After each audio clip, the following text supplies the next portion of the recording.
Welcome to CyberPross. Hello and welcome. In this video, we'll be diving into the password cracking tool Hydra. First, we'll create some simple user and password word lists. Then, we'll use those lists to launch a brute force attack against an SSH server on our lab target to find valid credentials. Let's get started.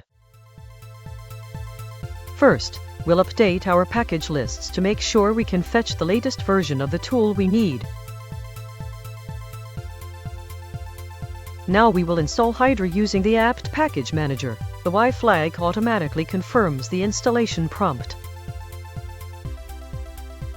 With Hydra installed, let's display its help menu. This is a great way to see all the available options, protocols, and the basic syntax we'll need to use for our attack. Next, we need a list of potential usernames. We'll create a simple text file named users.txt containing a few common default usernames to try against the target service. Similarly, we need a password list. We'll create another file, passwords.txt, with some of the most common weak passwords that correspond to our username list.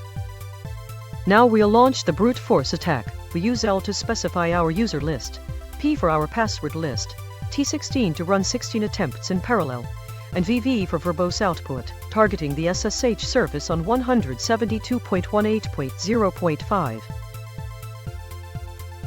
And there you have it. We successfully used Hydra to find a valid username and password combination on the SSH service. We created word lists and then launched the attack, showing how easily weak credentials can be discovered. As a next step, try using larger, more comprehensive word lists like those from sec lists, or target a different service like FTP or Telnet.